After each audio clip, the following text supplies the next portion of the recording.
L'information en toute objectivité, sans passion, avec respect de l'éthique et de la déontologie. C'est avec les experts de la maison dans Comprendre l'actualité. Comprendre l'actualité, c'est le rendez-vous quotidien avec notre rédaction tous les matins, du lundi au vendredi, sur Sabari FM 97.3, dès 9h. Politique, société, économie, culture et sport.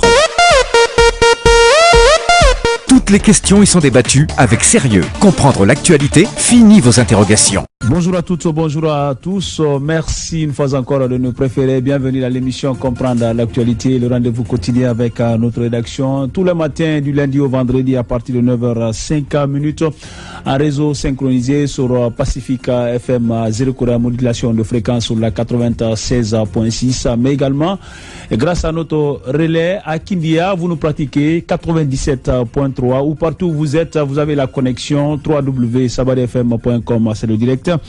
Nous sommes mardi 17 juillet 2018. Nous sommes ensemble pour au moins une heure. Au menu de ce rendez-vous, 3 sujets. Le premier, nous allons parler bien évidemment des résultats du baccalauréat unique session 2018. Vous le savez, les résultats ont été officiellement publiés hier avec un taux de réussite de 26,04%. On ne le dira jamais assez. Le bilan, il est catastrophique ou lamentable. C'est selon l'appréciation que vous voulez donner à ces résultats. Alors, qu'est-ce qui peut expliquer la chute drastique au niveau des examens nationaux? Vous entendrez le commentaire des experts dans cette émission. Deuxième sujet, peut-être on peut ne pas en croire jusqu'à ce que ça soit fait. Le gouverneur de la ville de Conakry appelé à comparaître devant le tribunal de première instance de Kalom pour, dit-on, abus d'autorité. Une démarche des forces sociales consécutive à la décision du général Mathurin Bangoura interdisant la marche pacifique des forces sociales. C'était hier, lundi 16 juillet. Quelles sont les chances de réussite de cette plainte? Jusqu'où comptent aller les forces sociales? Pour en parler, nous aurons au bout de la ligne Sekou Koundouno. Il est administrateur de l'ONG Balai Citoyen, membre également des forces sociales. Troisième et dernier sujet, nous parlons toujours de l'actualité liée à la grogne. Après le réagissement à la hausse du prix du carburant à la pompe par le gouvernement, vous le savez, depuis le 1er juillet dernier, le gouvernement a procédé à une augmentation du prix du carburant à la pompe de 8 000, on est passé à 10 000 et il y a eu des vagues de contestations sociales jusqu'à maintenant.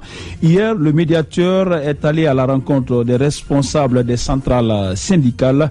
Je vous confie le pays, ce sont les mots de Mohamed Saïd Fofana. Il a également insisté sur le dialogue. Parallèlement à cette rencontre, le président du Conseil national des organisations de la société civile guinéenne, Dansa Kourouma, a également animé une conférence de presse au cours de laquelle il a également réitéré le même appel, dialogue. Quelles qu'en soient les difficultés, tout finira par le dialogue. Alors, est-ce que le dialogue s'impose aux partis? Est-ce qu'il faut impérativement privilégier cette approche? Vous entendrez le commentaire des experts dans cette émission. Ils sont deux autour de moi ce matin pour en débattre. Bonjour Aïssata Kamara. Bonjour à tous. Bonjour Abakar Kondé. Bonjour Malik, bonjour à tous. Et cette émission est conduite à la technique par Mohamed Souma. Cadrage pour les images Fodé et Kamara. Émission réalisée par Boubacar Kamara. Bienvenue à tous. Fini les interrogations, fini les ondes d'ombre. L'actualité s'offre à vous quand vous en avez le droit. Elle n'a plus aucun secret pour vous, car nos experts tamisent les sujets qui font l'actualité du jour. Tous les matins, du lundi au vendredi sur Sabari FM, l'actu politique, économique, de la société, des sports et de la culture obéissent à votre compréhension. Vous avez dit les experts, dites aussi Sabari FM.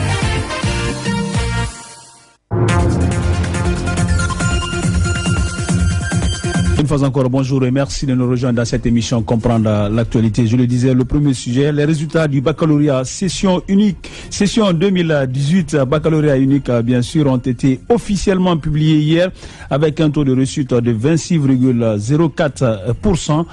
Alors, première réaction des experts dans cette émission. Condé, et quel est votre regard après la publication de ces statistiques et ces résultats? Écoutez, je suis déçu, mais je reste perturbé parce que avant-hier, je crois, on parlait un peu de ces bacs-là et on savait tout ce qui a été orchestré comme fraude, tout ce qui a été planifié, concocté pour essayer vraiment de faire en sorte que les gens puissent aller réussir ce bac et qu'on voit que le résultat c'est vraiment catastrophique, si on peut se permettre de le dire, parce que si vous regardez un peu pratiquement toutes les options, l'option qui s'est plus effondrée, c'est les sciences sociales, 15,70%. Donc c'est vraiment catastrophique quand vous prenez l'option par exemple des sciences mathématiques, où au moins il y a une réussite parce que c'est les sciences mathématiques qui ont un taux de 39,40%, on peut dire que ça va, et alors que les sciences expérimentales sont à 28,06%. Donc globalement, vous l'avez dit, c'est 26,7% de réussite sur le plan national au niveau du bac, donc qui est en deçà des attentes, parce qu'on avait estimé qu'avec tout ce qu'on a orchestré comme toïboui dans la préparation à la fin, parce on le disait que le fait que le ministre soit venu à quelques heures de l'ouverture des examens nationaux, ça devait forcément avoir un coup dur, et malheureusement ce coup dur s'est transformé par l'amateurisme qui s'est orchestré, par le tâtonnement dans l'organisation, le tâtonnement dans même le manque de sérieux qui a été caractérisé par dans l'organisation. Et même jusqu'hier, on a des correcteurs, c'était une catégorie d'enseignants qui réclamaient encore leur prime de correction au niveau du brevet d'études. Donc voilà, on a eu tout était réuni pour s'attendre à ce résultat. Est-ce que parce qu'il y a eu fraude, ou parce qu'il y a eu des planifications des systèmes mis en place pour qu'il y ait une fraude massive? Est-ce que, puisque les gens ont été permis en classe, on a vu des reportages dans certaines télés, où les gens étaient organisés à l'extérieur pour corriger les sujets, est-ce que c'est à cause de ça, les gens ont voulu mettre de la sévérité, les gens ont voulu être sévères, les gens ont voulu être durs avec les enfants, pour qu'on ait au moins ce taux d'échec? Je me suis dit que j'ai comme l'impression que ça a été sciemment fait pour ne pas qu'il y ait beaucoup plus d'admis. Sinon, les sujets qui avaient été donnés, pratiquement, on a vu des élèves sortir pour dire bon, tout va bien, on a été bien traité. Maintenant, le résultat, c'est le contraire. Parce qu'avec ce taux de réussite, il y a même des options. Par exemple, quand vous prenez les sciences, les langues arabes, où il y a vraiment, c'est plus pire encore. C'est la catastrophe au niveau de ces options-là. Donc, on a vu sciences où il y a eu près de 400 et quelques candidats. On parle de 96 admis. Ou sur les 96 admis, on parle seulement de 8 filles. Donc, c'est comme pour dire que vraiment, c'est de la catastrophe. Donc, globalement, c'est triste de savoir qu'on est en train encore de régresser, parce que quand vous regardez le taux de réussite 2016-2017, ce taux est différent de ce que nous sommes constatés aujourd'hui pour cette année 2017. Donc, largement, il y a un décalage. On a comme l'impression qu'on régresse davantage dans la préparation, qu'on régresse davantage dans le planning, mais également que le niveau des apprenants régresse davantage. Voilà, justement, ça nous amène à poser effectivement cette question. Qu'est-ce qui peut expliquer un peu la chute drastique depuis quelques années des résultats au niveau de ces examens? Avant de passer à la question, je vais d'abord revenir sur quelques pas énoncés par Condé. C'est une catastrophe, mais l'éducation guinéenne est aussi malade. Comme le président même l'a dit. L'éducation guinéenne en général, je parle de l'enseignement au secondaire et même l'enseignement à tous les niveaux. À tous les niveaux, ça ne va pas. Qu'est-ce qui peut expliquer cela? C'est que c'est des deux côtés.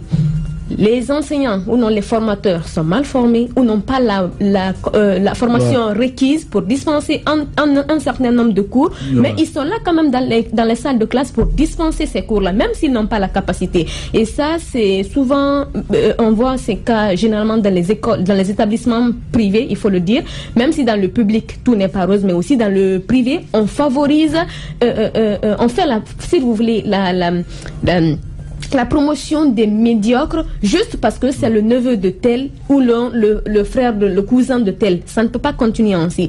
Mais là aussi, c'est l'État qui ne prend pas ses responsabilités. Sinon, voilà 5 ans maintenant où on assiste à la même chose, au même résultat bidon, parce que c'est les mêmes élèves qui se retrouvent à l'université et qui sortent 5 ans après ou 3 ans après, qui réclament du travail. Mais non, ça ne peut pas aller comme ça. On ne peut pas déverser, si vous voulez, une catégorie de personnes sur le marché de l'emploi qui n'ont pas les compétences requises, qui n'ont pas la formation. Donc à ce niveau, on peut comprendre que le gouvernement, l'État mette quand même assez de rigueur pour au moins tamiser un peu ceux qui doivent être à l'université. Il faut que l'État tamise, mais même, en fait, ça doit partir de l'élémentaire même. Les élèves sont mal formés et ça, il faut le comprendre. Je ne peux pas comprendre qu'une personne qui ne puisse pas écrire, ne serait-ce que sa filiation, soit admise au BEPC ou même au baccalauréat. C'est inadmissible. Et je pense que les résultats là, non seulement reflètent le niveau des élèves, mais aussi reflètent le niveau, le diagnostic malheureux de l'enseignement en Guinée. Il faut le dire. Si on doit corriger ce tir-là, il faut que ça soit corrigé de tous les côtés. Et du côté du gouvernement. Il y a beaucoup qui estiment également que c'est un tort qu'on est en train de faire quand même à ces élèves, d'autant que quand nous portons un regard par exemple sur les différents mouvements sociaux au niveau du secteur de l'éducation, ça a freiné un peu l'élan quand même dans le programme, mais également cette précipitation quand même à organiser les examens. On a vu le nouveau ministre quand il est venu, et c'est une première quand même dans l'histoire de la Guinée que les examens soient organisé à un rythme aussi infernal. Ça n'a pas permis même aux élèves de souffler. Ouais. Est-ce qu'à ce niveau, tout n'était pas réuni pour qu'il y ait un échec massif quand même? C'est vrai, c'est des facteurs à ne pas négliger, mais encore une fois, je dirais que c'est pas les raisons fondamentales de l'échec de ces élèves-là. Ouais. C'est quelque chose qui a été perpétué, si vous voulez. Voilà, je l'ai dit, voilà 5 ans maintenant, si vous voulez, où les résultats de ces examens nationaux ne sont pas du tout reluisants. Et on se demande qu'est-ce qui ne va pas. Le problème, et les formateurs ne sont pas formés et ils ne peuvent pas, avec le peu qu'ils ont, former à leur tour les élèves en classe. Je suis désolée, mais ça ne marchera pas. Mais écoutez, moi, je suis en train d'entrevoir un peu... la responsabilité, elle est partagée. Elle est partagée, et surtout pour cette année. Je pense que le gouvernement a une entière responsabilité, parce qu'on sait qu'on a connu beaucoup d'instabilité. Vous ne pouvez pas partager, donner l'entièreté encore au gouvernement. Non, je partage, mais cette fois-ci, je donne le gros morceau au gouvernement. J'ai dit que chacun a sa responsabilité là-dedans. Je partage parce que ne serait-ce que 10% ou 5%, quelqu'un au moins, les parents ont leur responsabilité, la société a sa responsabilité, mais également l'État. Les enseignants, c'est là-bas je mets dans le panier de l'État les enseignants, les encadreurs, le ministère, tous. Parce que on a vu, c'est depuis au moins presque 4 mois, 5 mois, il y a cette instabilité sociale. Depuis 4 mois, les enfants sont perturbés dans leur préparation. Donc, pratiquement, on a dit que la grève syndicale avec le SLEG, on a pu récupérer le temps perdu, mais dans la précipitation. On sait que dans la pédagogie, ce n'est pas dans la précipitation qu'on peut faire assimiler à quelqu'un quelque chose. Il faut un temps d'apprentissage, un temps d'assimilation, mais également un temps pour pouvoir asseoir, essayer de faire le discernement.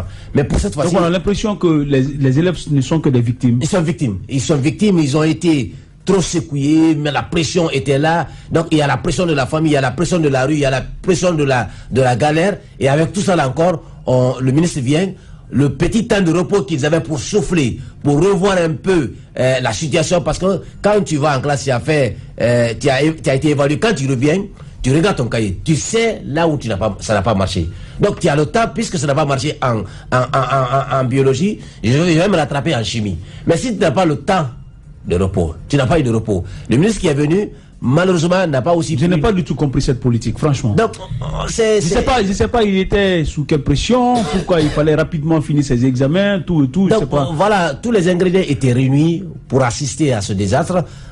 Parce que, simplement, on a voulu se faire plaisir, dire qu'on peut faire mieux que l'autre. Si Kaokar est venu, il a donné un peu de temps aux enfants. Moi, je ne donnerai pas du temps. Je vais combler tout le vide. Je vais les faire évaluer en un temps record, et pour que les résultats sortent en temps. Ça ne sert à rien de se précipiter si on doit produire un résultat qui est vraiment en deçà de la réalité. Et malheureusement, c'est ce qu'on a constaté. Mais quel autre problème on va avoir à l'ouverture? Parce qu'il y a trop d'échecs. Quand je prends par exemple les sciences sociales, il y a eu 41 336 candidats, il n'y a que 5 846 admis sur 41 000. Quand on prenait par exemple les sciences expérimentales, où on peut s'en féliciter pour dire qu'il y a eu un taux de réussite de 49,40%, il y a à ce niveau là-bas, il y a 27 557 candidats, dont 9 427 filles. Sur les 27 000, il n'y a que 9 934 admis. Au niveau des sciences expérimentales, sciences expérimentales, il y a au moins 20 335 candidats, dont 8 427 filles. Sur les 20 335 candidats, il n'y a eu que 5 211 admis. Donc c'est un désastre. Imaginez qu'on a des écoles, on connaît la capacité d'accueil de ces écoles. Les gens qui vont quitter la 12e année pour là en terminale, ça devient encore un surplus d'activité, alors que les gens s'en plaignent pour dire que si on a 200 candidats, on a 300 candidats dans une classe, c'est difficile de les évaluer, c'est difficile de travailler avec eux, et cette fois-ci encore, on vient encore augmenter la corvée des gens. Parce que vous allez avoir maintenant, on risque d'avoir jusqu'à 400 candidats, 300 candidats. Comment tu peux corriger 300 feuilles? Comment tu peux corriger 150 feuilles? Comment tu peux corriger 400 feuilles? Et dire que tu vas évaluer ces enfants pour connaître un peu la valeur intrinsèque de chaque candidat. C'est pas possible. Non, il ne faut pas qu'on se moque des gens. C'est-à-dire qu'on fait semblant de moraliser. Depuis 9 ans, on dit que l'éducation guinéenne est malade. Depuis 9 ans, on ne fait rien. On ne fait que faire des diagnostics, mais on n'apporte aucune solution alternative. L'État est quand même garant de l'éducation de tous. Et il doit s'assurer de donner un enseignement de qualité à tout le monde, parce que c'est un droit, au fait. Et pour ça, il y a des préalables qu'il faut remplir. Les préalables, c'est qu'il faut d'abord construire des écoles, des établissements. Mais vous verrez dans certaines localités où ils n'ont qu'une seule salle de classe pour combien d'élèves. Toute cette situation ne favorise pas un enseignement de qualité, même si l'élève a envie d'étudier, même s'il a envie de donner le meilleur de lui-même, mais si tout cela, il n'est pas dans des conditions lui permettant d'étudier, il n'étudiera jamais, et les résultats qu'il produiront, les résultats seront toujours médiocres. Si vous venez de nous prendre en marche, retenez, si vous avez un bic en tout cas à côté, que le tableau statistique des résultats donne ceci: total candidats inscrits 91 003 candidats inscrits, et candidats ayant composé 82 653, je dis bien candidats ayant composé 82 653, taux d'admission, total admis 21 526, soit un taux de réussite de 26,04%. C'est vraiment lamentable et catastrophique. L'école guinéenne plus que jamais malade. Nous allons continuer le cours de cette émission avec le deuxième sujet. Le gouverneur de la ville de Conakry a appelé à comparaître devant le tribunal de première instance de Kalom pour, dit-on, abus d'autorité. C'est une démarche des forces sociales consécutive à la décision du général Mathurin Bangoura interdisant la marche pacifique des forces sociales. C'était prévu hier, lundi 16 juillet 2018. Alors, quelles sont les chances de réussite de cette plainte? Tout à l'heure, nous aurons en direct dans cette émission Sekou Koundouno. Il est administrateur de l'ONG Balai Citoyen, membre également des forces sociales. Alors, Bakar Kondé et Asseta Kamara, c'est hier que cette nouvelle est tombée vers le soir. Déjà, les forces sociales avaient menacé de saisir la Cour, les juridictions compétentes pour attaquer la décision du gouverneur. Mais est-ce qu'on peut dire que c'est pas tellement gagné à l'avance ce procès contre le premier citoyen de la ville de Conakry? Moi, je crois jusqu'à la fin, ou non, jusqu'à ce que le verdict soit donné par les juridictions compétentes en la matière. Il faut dire que parmi les actes administratifs, je ne suis pas juriste, mais je sais que dans les actes administratifs, une décision d'une autorité peut être attaquée. C'est possible. Mais devant qui? C'est là aussi la question. Avoir la qualité. Il faut avoir la qualité requise et apporter des justificatifs vraiment irréfutables en la matière. Et si aujourd'hui les forces sociales pensent que oui, il y a une décision, il y a un abus d'autorité qui a été fait à leur encontre, qu'ils le prouvent, qu'elles le prouvent du moins devant qui de droit et pour qu'elles puissent être rétablies dans leurs droits. Voilà. Écoutez, si je suis d'avis, ça prouve à suffisance que nos autorités ne peuvent pas faire ce qu'elles veulent, parce qu'il faut agir dans le strict respect de la loi. Donc un citoyen qui se sent violé dans son droit a le droit de réclamer justice devant des institutions compétentes. C'est ce que la société civile est en train de faire. En direct dans cette émission, pour en savoir un peu plus, Sekou Koundouno. Monsieur Koundouno, bonjour. Bonjour à nos millions d'auditeurs de la radio Sabari FM. Voilà, vous êtes administrateur de l'ONG Balai Citoyen. Condé pour la question. Alors, hier, nous avons appris qu'effectivement... Avant que Condé nous pose la question, quand on dit Koundouno Sekou, vous êtes membre des forces sociales, je n'interviens pas au compte du Balai Citoyen. Alors, c'est noté, membre des forces sociales. Alors, la question, c'est cette plainte portée à l'encontre du gouverneur de la ville de Conakry. On ne sait pas pour quel motif réellement. Qu'est-ce que vous reprochez concrètement au gouverneur Mathurin Bangoura? Oui, le gouverneur, le général de brigade Mathurin Bangoura veut nous faire ramener à l'ère du précambrien ou du quaternaire, où pour uriner, il faut demander la permission au roi du palais présidentiel. C'est tout simplement le faire comprendre à ces chefs hiérarchiques que nous sommes dans un état régi à travers une constitution, des lois organiques, des traités et des conventions. Donc, à ce titre, on a assigné l'État guinéen en justice à travers le gouvernement pour violation d'un certain nombre de principes de la Constitution qui confèrent le droit à un individu ou à un groupe d'individus le droit de manifestation, de cortège et de protestation. Donc, à ce niveau, comme c'est un cas d'urgence, aussitôt, à travers les articles 221, 222 et 223 du Code pénal, on est allé devant le président du tribunal de première instance de Kaloum. La plainte a été reçue, la convocation a été aussitôt émise et l'huissier est allé le signifier au gouverneur de région afin que lui et l'agent judiciaire de l'État puissent se présenter demain à partir le vendredi du mois à partir de 11h au niveau du tribunal de première instance où le jugement sera rendu. Alors, est-ce qu'il va falloir que les acteurs de la société civile attendent jusqu'à la fin de cette procédure avant d'agir? Non, mon cher ami. Les activités continuent. Mais sortez ce matin, vous voyez un peu la paralysie dans la ville de Conakry. À l'instant où je parle, les forces sociales de l'AB sont en train de faire la marche. À l'instant où on vous parle, hier, les forces sociales de Kindia, les forces sociales de Mamou, de Télémilé étaient en marche. Demain, les forces sociales de Déré-Koré vont aussi marcher. Les forces sociales de Kindia, de Mamou et de Télémilé observent la ville morte. C'est pour vous dire que les forces sociales ne se résument pas à Conakry.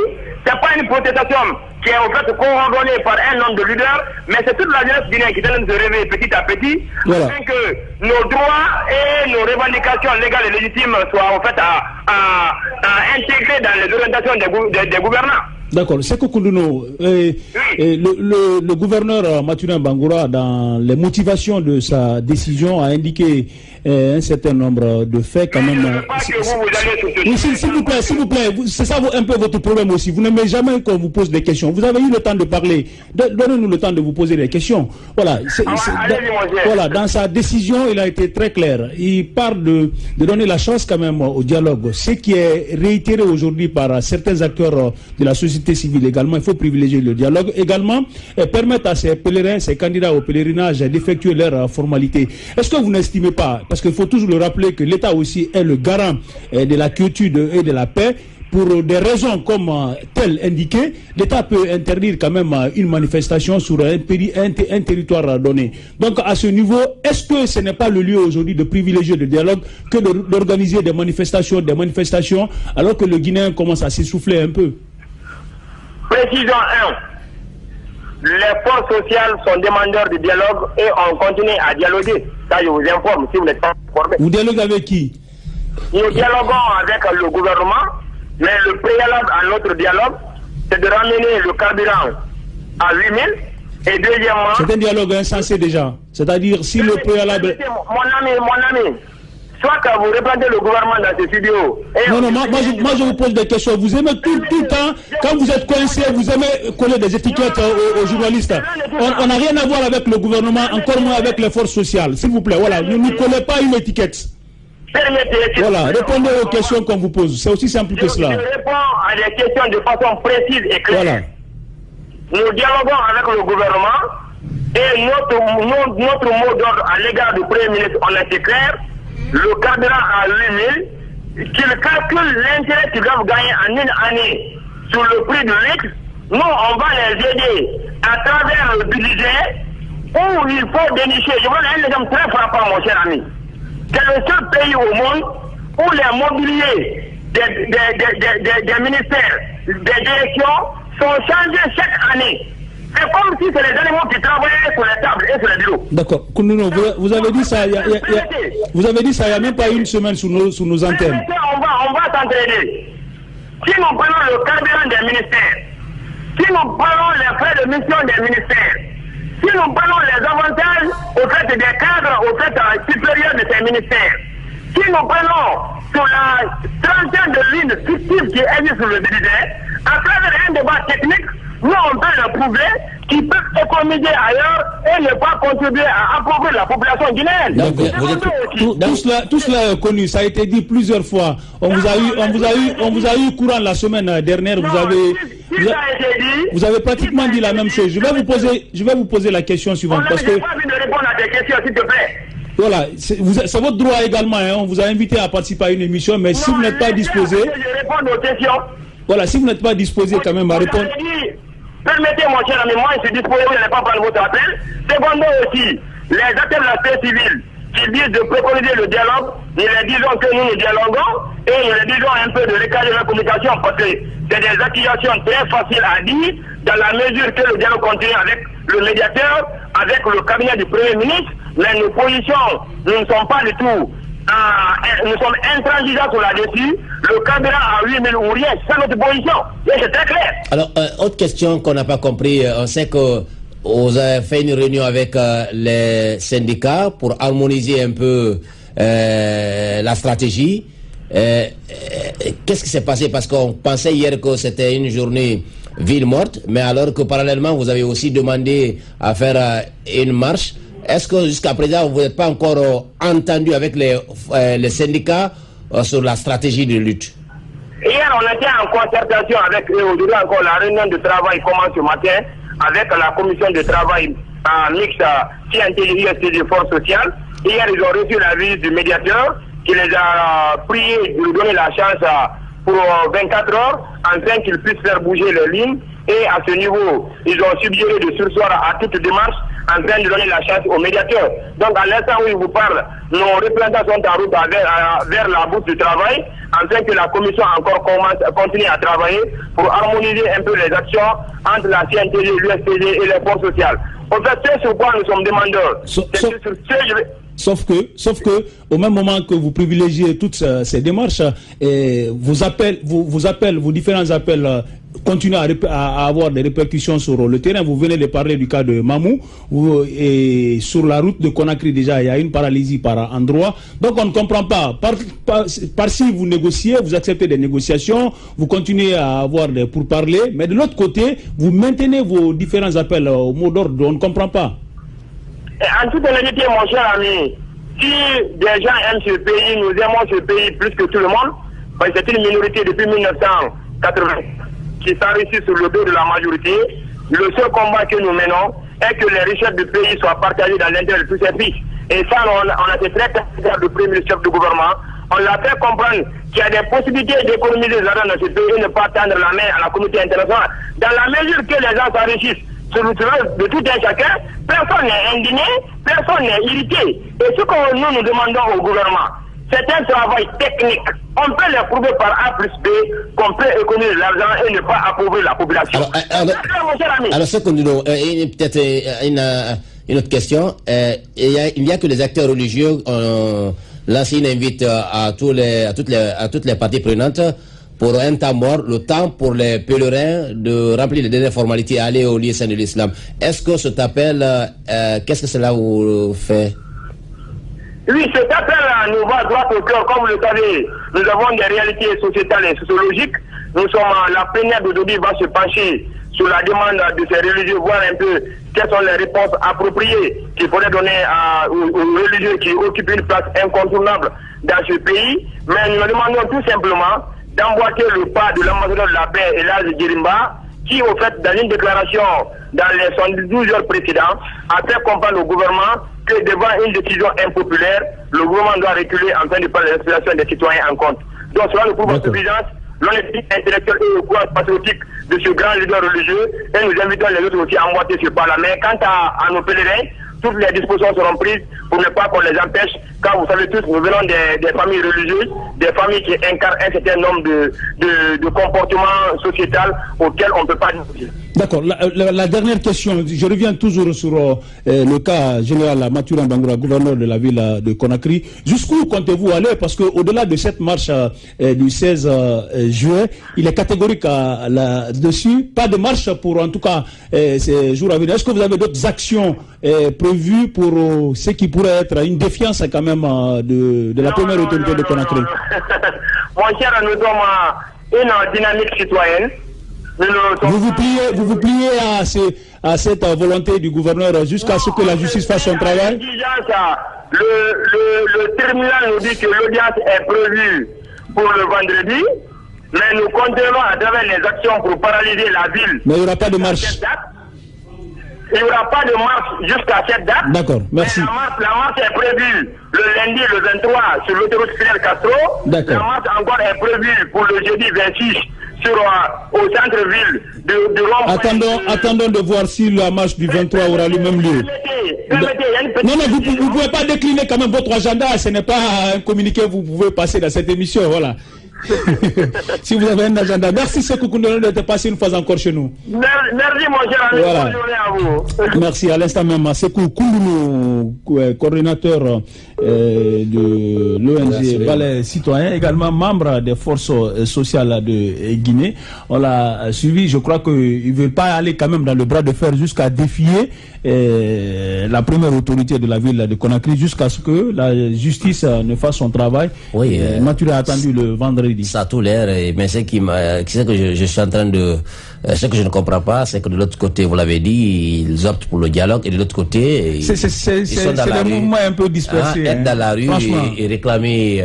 parce que par le passé, je crois qu'il a un peu changé de temps, parce qu'il disait que pas question d'être autour de la table tant que le carburant ne revient pas à 8000. Donc je suis très heureux de savoir déjà qu'ils ont accepté d'être... Les lignes vont bouger. Ils sont au niveau de... Forcément, les lignes finiront par bouger. Ils sont avec le cabinet du Premier ministre, ils sont avec le ministère de la République, donc ça prouve à suffisance qu'ils ont compris que ça ne sert à rien de rester dans la rue, c'est autour de la table qu'on trouve une solution à la crise. Donc heureusement, ils sont revenus. Donc maintenant, par rapport à l'issue de ce qui sera considéré comme procès avec le gouverneur, attendons de voir le vendredi, ce qui va se passer. Est-ce que ça sera un début du commencement, parce qu'un procès, ce n'est pas en un jour, en 2 jours, ça peut prendre des mois et des semaines. Est-ce que, vous l'avez dit, est-ce qu'il faut attendre jusqu'à l'épuisement de ce procès pour passer maintenant à... Ils ont dit le 23. Ils ont dit le 23, c'est une annonce. Essayons de voir, parce que pour la journée, la marche verte qui était programmée pour aujourd'hui, ça n'a pas eu lieu, tout simplement parce que les gens n'ont pas déposé les courriers à temps. Mais apparemment, il n'y a même pas de... Il y a pas d'appel, il n'y a pas un appel aujourd'hui, hein, parce que... Oui, non. On voit même le trafic... L'appel qui est là aujourd'hui, ce n'est pas l'appel des forces sociales, mais c'est l'appel des syndicats. Ça, ce n'est pas suivi. Les syndicats ont demandé une journée ville morte. Ce n'est pas suivi. Bon, peut-être je n'ai pas... Non, c'est l'information... Ce matin, je n'ai pas eu le temps de... L'information la plus proche, c'est que Koza Nongo a repris le trafic. Ah bon, donc ça veut dire que la journée ville morte... Non, la partie de l'État, c'est aussi simple. Bon, mais écoutez, moi, je n'ai pas... Vous pouvez voir tout de suite là, quand vous sortez du studio, vous allez voir les taxis qui sont... Ça, je l'ai vu avant d'être dans ce studio. J'ai pas le temps de vérifier, mais ce qui reste aujourd'hui, c'est l'appel de la journée ville morte des syndicats, mais pour les forces sociales, la journée qui avait été programmée aujourd'hui en commun accord avec les syndicats, c'était la marche verte, mais malheureusement qui n'a pas eu lieu, tout simplement parce que les gens n'ont pas respecté les délais légaux de dépôt de lettre d'information. Donc toujours est-il que il faut donner ce qu'il faut dire. Je crois qu'il faut attendre, il faut saisir la balle au rebond, saisir l'appel du médiateur qui a demandé qu'il est important qu'on revienne discuter autour de la table, parce que ce n'est pas on ne peut pas obtenir dans la rue. Aujourd'hui, on est dans un état de droit. Il faut qu'il y ait un cadre formel de débat, un cadre formel de discussion. Et maintenant, autour de la table, c'est la force des arguments qui va primer. Donc, si les syndicats, le gouvernement donne plus d'arguments et que les syndicats n'en ont pas, donc c'est le gouvernement qui va rapporter. Mais si c'est les syndicats qui trouveront des arguments vraiment convaincants, voilà, ça va passer. Donc, je pense qu'il faut encore davantage donner la chance au dialogue. Parce que ce qui reste clair, aujourd'hui, cette situation ne profite à personne. À personne. C'est vrai que la solution, c'est autour de la table de négociation, mais dans bien des cas, on a vu aussi que la voie de la rue passe en prenant l'exemple. Cette fois-ci, j'attends de voir. Oui, on sait que la voie de la rue aussi passe en Guinée. Et l'exemple, on l'a eu avec Souma, quand il parlait des 40% pour les enseignants. Et les débats encore se poursuivent. Mais Souma dialoguait, hein? Oui, il dialoguait. Mais qu'est-ce qui a eu raison finalement? On sait tous que ce n'est pas le dialogue qui a eu raison, mais plutôt les manifestations qui ont raison sur la situation. Et dans par rapport au cas des forces sociales, je ne dirais pas que c'est la même chose qui risque de se produire, mais il faut à un moment donné qu'ils reviennent aussi quand ils disent que le préalable pour qu'ils discutent avec le gouvernement, c'est d'abord de rabaisser le prix du carburant à 8 000.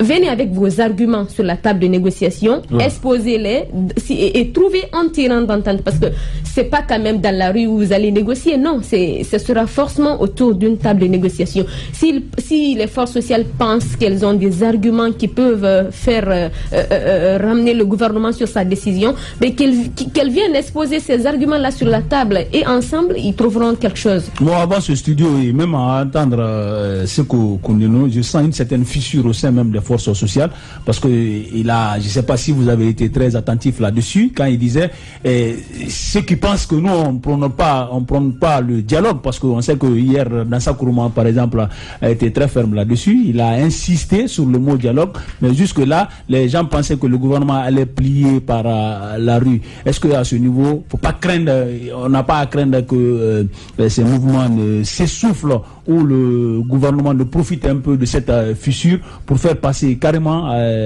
ces nouveaux prix? Justement, sur la question, on a eu la semaine passée le président des ONG associations, Lansana Diawara, qui est également membre des forces sociales.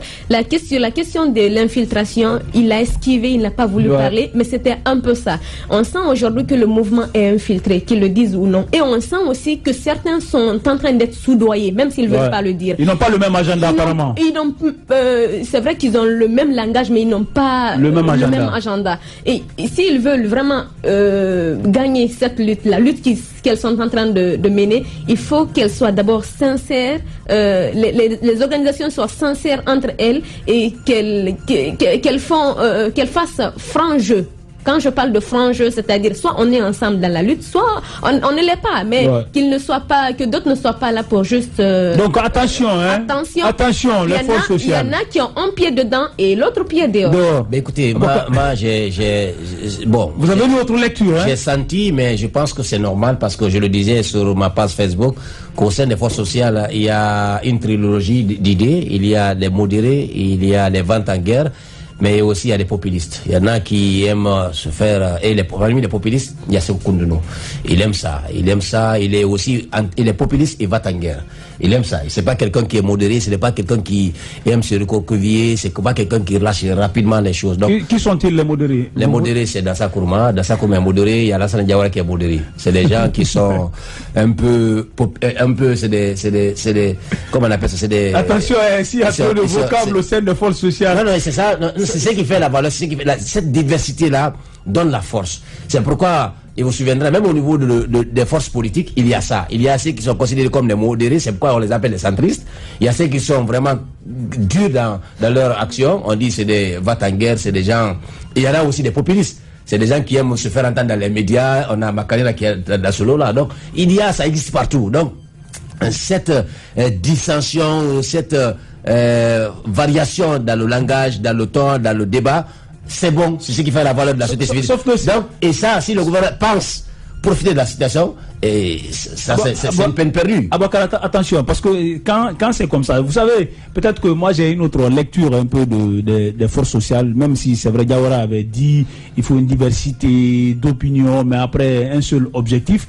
Mais il se trouve que vous avez entendu tout de suite. L'objectif n'a pas changé. Non, quand vous écoutez Sékou Kounenou, il commence à parler tout de suite, il veut faire un recadrage. Il dit avant que Condé ne parle, je suis des forces sociales, donc je parle au nom des forces sociales. C'est pour prouver qu'il y a l'entente. Alors qu'il n'est pas tout à fait en harmonie ou en odeur de sainteté avec ceux qui pensent qu'eux, ils ne sont pas pour le dialogue. Donc je crois qu'une diversité de communication aussi risque de porter un coup sérieux quand même aux forces sociales. C'est pourquoi, c'est vrai, moi j'aurais peut-être, c'est mon avis, qui songeait quand même à mettre en place une cellule de coordination qui est un porte-parole et que tout le monde ne parle pas, parce qu'après ça risque de glisser sur un petit mot et tout de suite...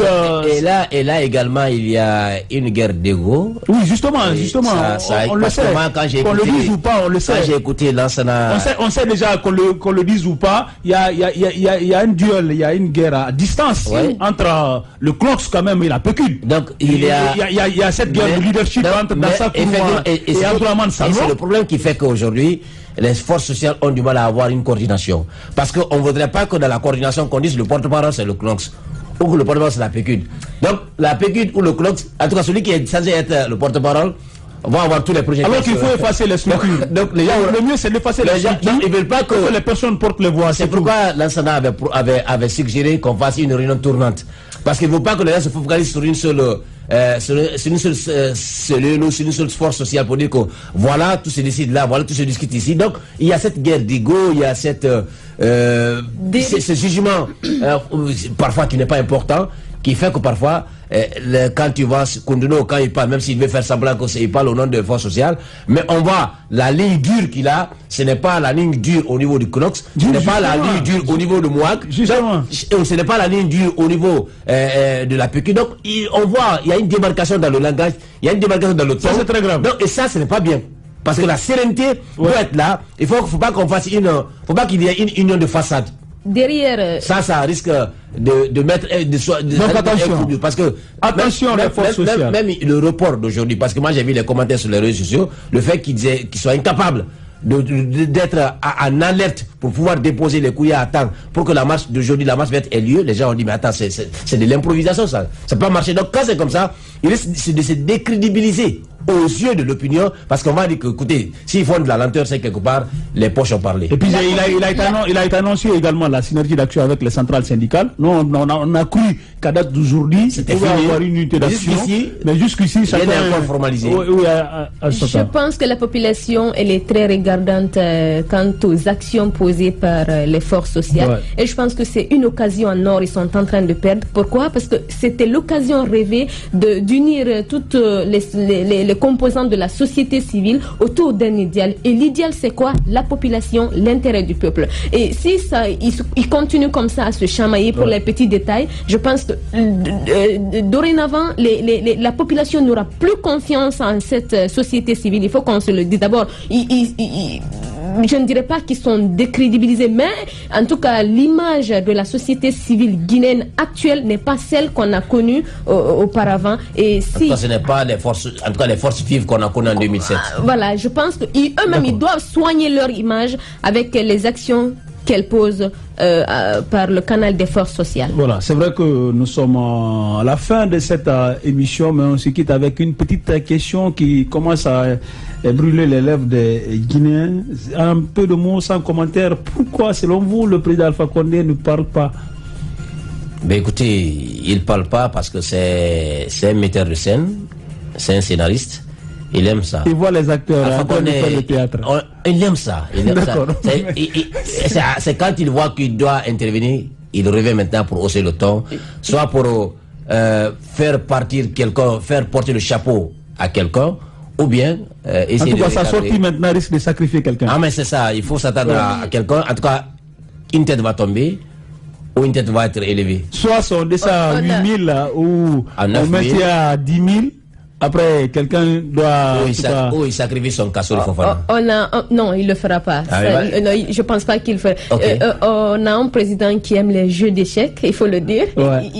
Il pousse un pion, il est là, il observe avant de jouer l'autre pion. C'est comme ça, je comprends le président. Parce que quand il dit je n'ai pas demandé à Kassori d'augmenter le prix du carburant, qu'est-ce qu'il veut nous faire comprendre par là? Oui, s'il se démarque un peu de son premier ministre, c'est qu'il a la possibilité également de le limoger. Voilà. Peut-être que c'est prématuré. C'est prématuré. On lance pas également un mauvais sort à Ibrahima Kassori Fofana. Nous le souhaitons plus de réussite dans sa mission de Premier ministre pour l'intérêt des Guinéens et que le dialogue soit privilégié entre les parties prenantes de cette situation.